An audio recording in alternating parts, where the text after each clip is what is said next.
Asahan na mas titindi pa ang mararanasang heat index o yung damang init ng mga Pinoy sa darating na buwan ng Mayo. Kaya naman payo ng Pag-asa sa publiko na huwag kalilimutan ang mga bagay na maaaring gawing proteksyon sa init ng panahon at ang pag-inom ng maraming tubig. Si Eden Santos para sa Balita.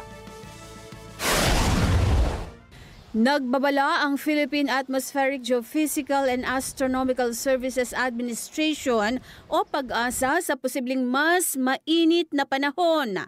Ayon kay Dr. Jan Manalo, weather forecaster ng Pag-asa, asahan ng mga Pilipino na sa buwan ng Mayo ay mas titindi ang mararanasang heat index. Una rito, umabot sa 24 stations ng Pag-asa ang nasa danger category at maaari pang dumami ito sa susunod na buwan. Dahil climatologically po or based on historical data, during May po talaga yung may mas matataas na heat index values tayo na naoobserbahan.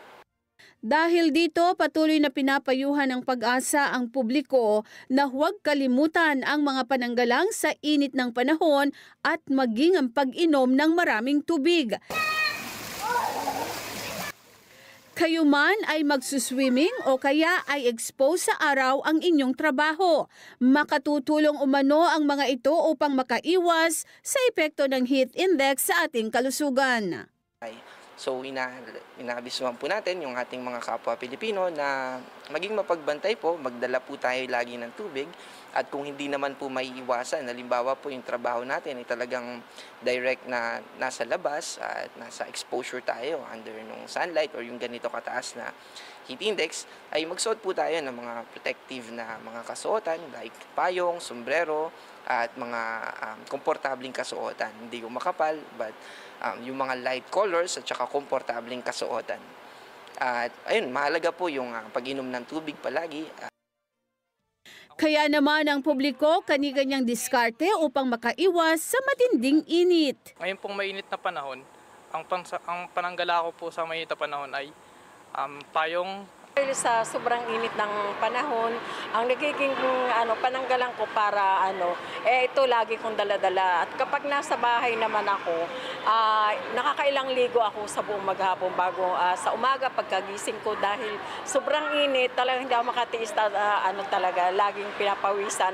Maliligo ako tapos pag mga alas 10 na maliligo uli, tapos alauna, ganun, tapos bago matulog. Hindi ako makatiis ng hindi talaga maligo dahil sa sobrang init ng panahon natin. Siyempre, pag mainit, maghahanap ka ng malamig. Ako ng tubig. Sumisilong ako. Kaya kailangan ko ng sombrero. Siyempre, kailangan ng dahil high blood ako eh. Mahirap na, baka mamaya bigla tayong bumagsak. Panangga sa init, eto kailangan lagi kayo nakasalamig, tapos naka-sombrero. Eden Santos para sa Mata ng Agila. Matatag, matapang, matapat.